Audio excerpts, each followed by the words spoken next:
It's time for another episode of Gospel Preaching Live, brought to you by the Kearney Church of Christ, which meets at 406 North Clark in Kearney, Missouri. Make plans to come out and visit the brethren, who look forward to seeing you. And now the host of Gospel Preaching Live, Richard Dodson. It's Mother's Day. Happy Mother's Day to all the mothers that watch Gospel Preaching Live. I hope you've had a fantastic day, and more importantly, I hope you had a chance to glorify God today in worship and take your family to church. That would be the best day to be able to do something like that. Gospel Preaching Live comes to you every Sunday evening at 6 p.m. and Thursday evenings at 7 p.m., Lord willing. And we pray that you like the message and that you'll share it with other people and help us to send this message to around the world. We want everyone to be able to benefit from gospel preaching. If you have any questions or comments and you are watching on Facebook and YouTube, you can go ahead and leave a comment in the comment section and I'll try to get back with you. If not, you can call or text me at 816-686-9517. That's 816-686-9517. Or you can, and I'm in the Central Time Zone, or you can email me at gospelpreachinglive@gmail.com. That's gospelpreachinglive@gmail.com. I have to get that out of the way in case anybody ever wants to get a hold of me, and they do. Every once in a while I hear from somebody and there'll be something I have to deal with, and I'm glad that they do, and I hope I hear from you too. Okay, we are going to, since it is Mother's Day, I mean, it's something that commonly is done. I kind of noticed that there was a lot of preachers today that preached on Mother's Day, and I couldn't get around it either. I have a wife, so it's she's a mother, so it's probably a good thing to make mention of the fact that being Mother's Day, so I don't get in trouble with my wife.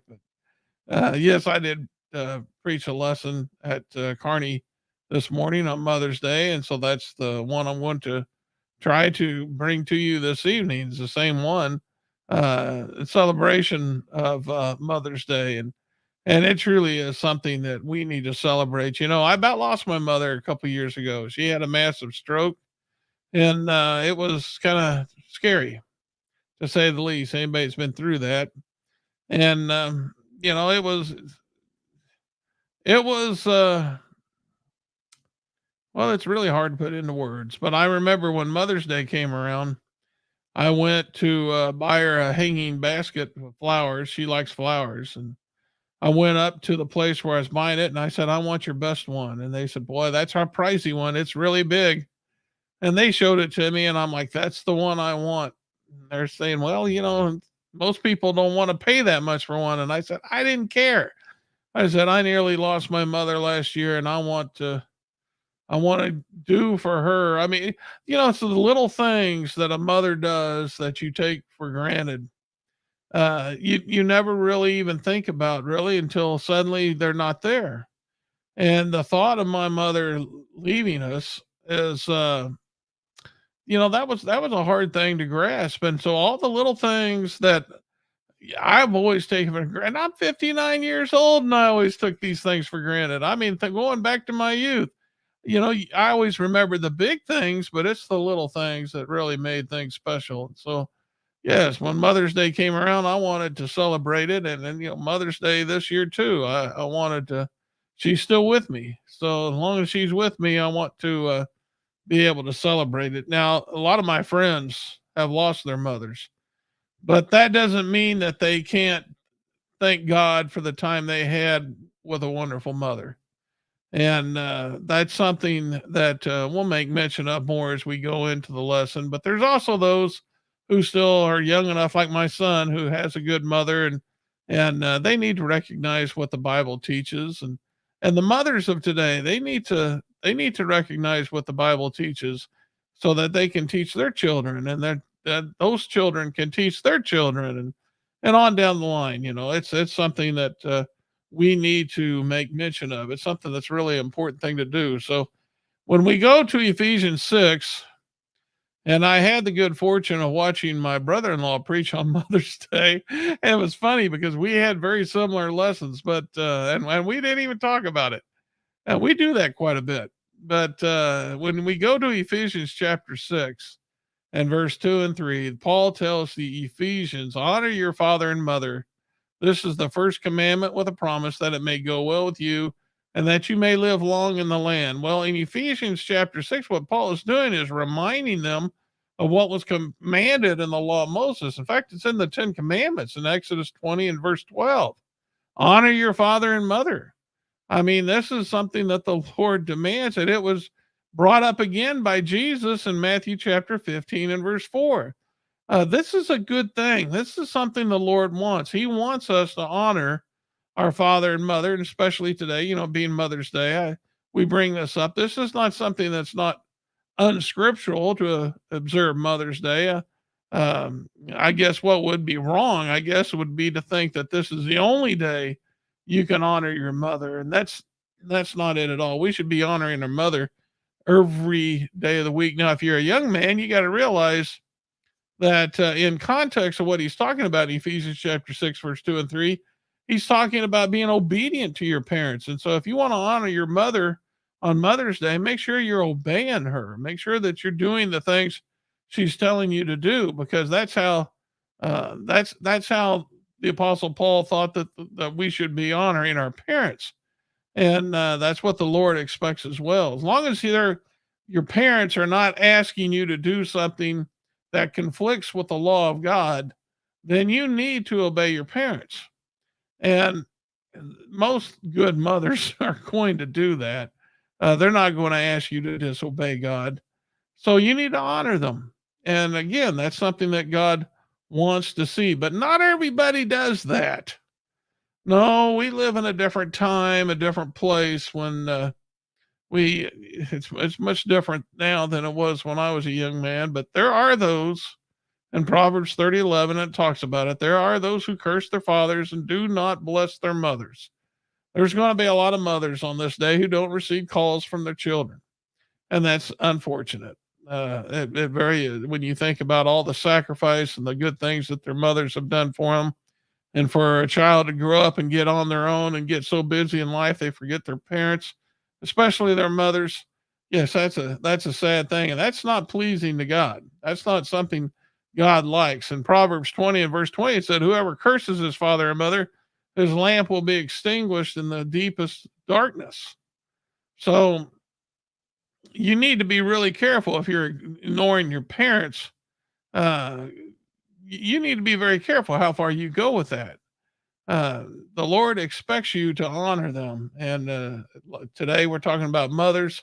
And so we need to make sure that that's what we're doing. Now, tonight, I thought we'd make mention of some mothers that we read about in the Bible. And I think it's important to notice the characteristics of them, because a good mother wants to imitate other good mothers, biblical mothers. And there's just too many to even mention. I just got a few here that we're going to spend the rest of our time talking about.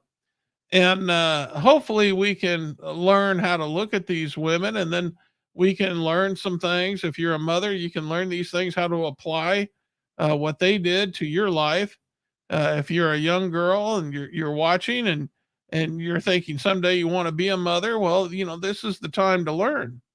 And there's, like I said, there's a lot of people, a lot of mothers enlisted in the Bible, a lot of good God-fearing mothers. And it'd be a good study for you to go through and look at each one of them. And so maybe tonight we can look at a few and kind of get you started, kind of give you an idea on what you should look for. And the first one we're going to talk about is Jochebed. Now you're probably asking yourself, who in the world is Jochebed? Well, I've always known it as Moses's mother, because Jochebed, her name doesn't appear very much in the Bible, but that was her name, that Moses's mother. And there is something that we learn about her that I think that God-fearing women can apply, especially God-fearing women can apply in their lives today. Now, in Exodus chapter 2, well, we're going to read verse 1 through 4, but let me set this up. If you go back to the beginning of Exodus, it talks about a new king coming to the throne that did not know Joseph. If you remember, Joseph was the one who was right under Pharaoh, and the Lord had raised him to power so that he could bring his family to Egypt and prosper. And that's exactly what happened. And so the Israelites were growing in number there in Egypt. And it got to the point where the Egyptian king was getting a little worried about it. And he was afraid that if they got attacked by somebody, that the Israelites might join forces with the attacking force and overthrow the Egyptians. So he decided he was going to have the midwives of the Hebrew women, the Israelites, every male child that was born, they should kill it. And that's that's an awful thing. I can't even imagine someone trying to take my baby away when any of my two babies were born and doing something horrible like that. It's just unspeakable. But those kind of things, even during the time of Jesus, those things happened during these times, and so that's where we're at with this story of Jochebed. She was faced with that. And I want to read Exodus chapter 2, verse 1 through 4, because it gives us an idea of what she did in order to try to save her son. It says, a man of the family of Levi. Now, if you remember, Levi, that's the tribe where all the priests come from. A man of the family of Levi married the daughter of the descendant of Levi. And later the woman became pregnant and gave birth to a son. And she saw that he was a beautiful child and hid him for 3 months. But when she was no longer able to hide him, she took a papyrus container, coated it with asphalt and pitch, placed the child in it, and put it among the reeds along the bank of the Nile. And his sister positioned herself some distance away in order to find out what would happen. All right, so she was going to do, just see what happened, put it in the Lord's hands, see if the Lord could somehow save her son. She did everything she could. And so she was now, as much as that would just pain any mother to place their newborn baby in such a container and send it out on the Nile. But needless to say, that's what she did, trying to save them and putting her faith in God, hoping that God would save Moses. Now, in Exodus chapter 1 and verse 15 through 21, this is an important passage for us to understand, because there is something that is said here about the midwives that would also apply to why Moses' mother Jochebed did what she did. And so let's read 15 through 21. It says, then the king of Egypt said to the Hebrew midwives, one of whom was named Shiphrah and the other Puah, when you serve as midwife to the Hebrew woman and see them on the birth stool, if it is a son, you shall kill him. But if it is a daughter, you shall live. But the midwives feared God and did not do as the king of Egypt commanded them, but let the male children live. So the king of Egypt called the midwives and said to them, why have you done this, and let the male children live? And the midwives said to Pharaoh, because the Hebrew women are not like the Egyptian women, for they are vigorous and give birth before the midwife comes to them. So God dealt well with the midwives, and the people multiplied and grew very strong. And because the midwives feared God, he gave them families. Now, why did the midwives? It sounds like they lied to Pharaoh. Well, some people speculate that what the Hebrew midwives did was they let it be known what Pharaoh's desires were to the Israelites, so that they would have the baby and then call for them. I don't know. All I know is the text says they feared God. And when that says they feared God over Pharaoh, then that tells me that there must have been some type of command that would prohibit them from carrying out Pharaoh's orders.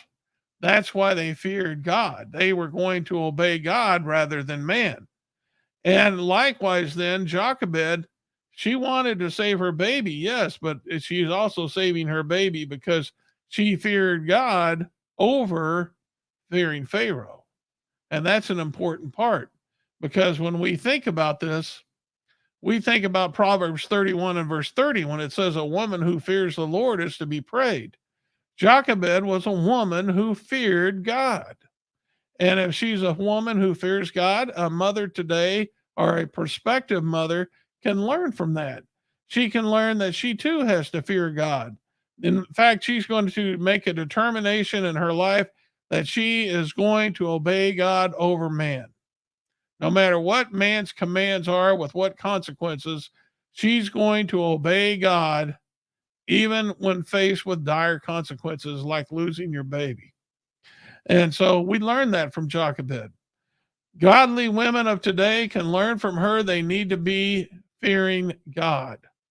And if they're willing to do that, they're on the first step of being a good mother, someone who's willing to be praised, someone who wants to honor God and fear Him over the threats of man.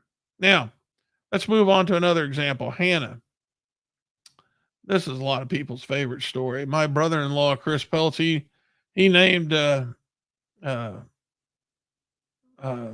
was it Sarah Hannah or something like that? I think Sarah's middle name is Hannah, if I'm not mistaken. But needless to say, one of his daughters, Hannah's just a good. Hannah's just it's a great story. Hannah was a woman who was barren. She wasn't able to have children, and it upset her greatly. We're going to read about this in 1 Samuel chapter 1, verse 9 through 18. She couldn't have children. And of course, back then, the husband could, for whatever reason, they had multiple wives. I can't explain it. All I know is that's what they did back then. I know the Lord doesn't want that, and He's made that very clear in the new covenant. But needless to say, we won't go down that rabbit hole. We're going to stick with what take place with Hannah, because her rivals for her husband were making fun of her, and because she couldn't have kids, and it hurt her. She really wanted her own baby, so she went up to pray. And she was there in 1 Samuel 1, 9 through 18 with Eli the priest, who was not sitting too far away from her. Eli was a priest that had some sons that he did not keep in line. And of course, Eli was also a very heavy man as well. And that's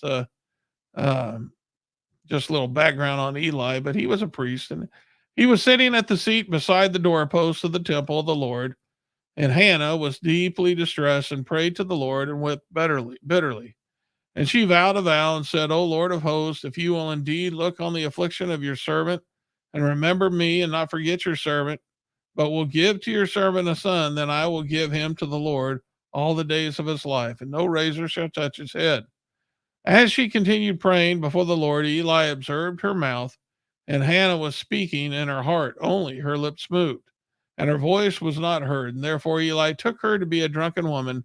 And Eli said to her, how long will you go on being drunk? Put your wine away from you. But Hannah answered, no, my Lord.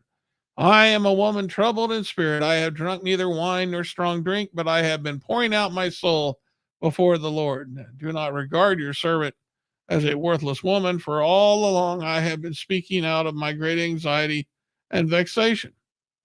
And then Eli answered, go in peace, and the God of Israel grant your petition that you have made to him. And she said, let your servant find favor in your eyes. And the woman went her way and ate, and her face was no longer sad. And she took it to God. That's the best place to take your troubles to. She took her trouble to God. But the thing we have to notice about what she did, she made a vow. And we're going to talk about that in a minute. I want to read verses 20 through 23 of 1 Samuel 1. But she made a vow. And keeping your vow to the Lord is very, very important. And it said, in due time, Hannah conceived and bore a son, and she called his name Samuel. For she said, I have asked for him from the Lord. And the man Elkanah and all his house went up to offer to the Lord the yearly sacrifice and to pay his vow. But Hannah did not go up, for she said to her husband, as soon as the child is weaned, I will bring him up so that he may appear in the presence of the Lord and dwell there forever. And Elkanah, her husband, said to her, do what seems best to you. Wait until you have weaned him. Only may the Lord establish his word. And so the woman remained and nursed her son until she weaned him. All right, so she got her child. That's what the Lord gave her. She made a vow, and she's realizing how important it is to keep that vow. And she's going to take it up, but the child does need to be weaned before the child can go be with Eli. But that catches us up to date. Now, when we're talking about a vow, and this is what she had to face, because you can imagine how torn she was. It had to be a temptation for her, thinking about taking her baby. She finally has the son that she wanted and now giving it to the Lord. But notice what Numbers 30, verse 1 and 2 said. Moses spoke to the heads of the tribes of the people, saying, "This is what the Lord has commanded. If a man vows a vow to the Lord or swears an oath to bind himself by a pledge, he shall not break his word. He shall do according to all that proceeds out of his mouth." Now, she made that vow, and she was also bound by the law of Moses to keep that vow. And in 1 Samuel 1, verse 25 through 28, we find out that she did just that. She took that child up to Eli and told him that she was the woman that made the prayer, and she gave the Eli the child, Samuel. Of course, we know the story of Samuel, and that the rest of that's history. But she didn't forget Samuel. Each year, according to chapter 2 and verse 19, when she was to go up with her husband for the yearly sacrifice, she used to make him a little robe and take it to him. So, I mean, she was always mindful of her son. And, but the Lord gave her that son, and she kept her vow. Now, the important part, and the part that we need to apply to this lesson, is that it's important for a mother to be God fearing, but it's also important for a mother to keep her vows. So it starts, with the vows with her husband. She needs to be someone who is determined to keep those vows to her husband. And she needs to keep her vows to God as well. She needs to make sure, since if she's been baptized into Christ, that she is putting on the spiritual and casting off the carnal, as she was determined to do when she was baptized. The old man of sin was buried. They were put away, and the woman did it voluntarily. And so when she came up out of that watery grave with Christ, she was a new person, born to live in the spirit, not after the flesh. And so she needs to continue in that. That's part of keeping your vow, and that's what a good mother would do, and that's exactly what she did. She kept her vow, and the women today, well, they need to keep their vows as well to their husband and to their God. Now, let's talk real quickly about the mother who appealed to King Solomon. You probably know this story. This is a good one in 1 Kings chapter 3, verse 16 through 27. I'm going to try to summarize this because I'm kind of running out of time. But there was two prostitutes who came to the king, and they were the only ones in the house, and they both had new children. And one of the prostitutes rolled over on their baby and killed it during the night. And she got up and took her dead baby, and she put it to nurse by the other woman, and she took the live baby and laid down with it. Well, the next morning, the woman woke up and she felt this dead baby, but she looked it over carefully, and she said, "Hey, this isn't my baby." And the other woman's like, "Oh yeah, it is. This is my baby." And so the issue comes before King Solomon. And of course, you know the story, how King Solomon's wisdom is shown in this. He said, "Bring me a sword." And he says, "We're going to cut the baby in two and give one to each." Well, the one woman who lost the real woman who lost her son, she was like, "Yes, let's do this. Then yes, that's what we need to do." But the real mother, it says her heart yearned for her son, And she was willing to let that other woman keep that baby. And she's like, "No, no, no." She's begging, "No, don't do this. Let her have it." And that's when Solomon picks up the baby and gives it to her. It says this truly is the real mother, because she was willing to do whatever she had to do to make sure the life of that child lived. Solomon, he knew natural affection when he's seen it. And the Bible speaks of that in 2 Timothy chapter 3 and verse 1 through 4. He says that in the last days, perilous times shall come. Men shall be lovers of their own selves, covetous, boasters, proud, blasphemers, disobedient to parents, unthankful, unholy, and without natural affection. Yeah, you need to, there should be, mothers should love their children. I mean, that's just natural. It's as natural as a man loving a woman, being attracted to a woman, and a woman being attracted to a man. I mean, God just puts that in you. That's just natural. And a woman loving her newborn children, well, that should just be natural. Now, I know we live in a different time now where a lot of people have tried to resist natural affection, and that's most unfortunate. But a good mother will have that. Her heart will yearn for her children to the point where she's willing to sacrifice to the utmost in order to try to save them. That's what a good mother will do. She has natural affection. Now let's finish up here with a virtuous woman. That's in Proverbs chapter 31. And then we're not going to read about it. I'll let you do that on your own. It's that whole section about the virtuous woman in Proverbs 31. She's basically doing what she has to do, take care of her family and take care of her family well.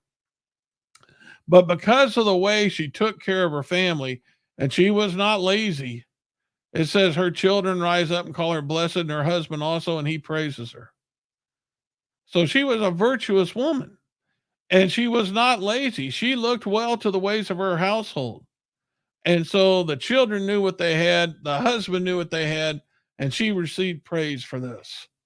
Now, what can we learn from these things? Well, we can learn that you need to be a God-fearing woman.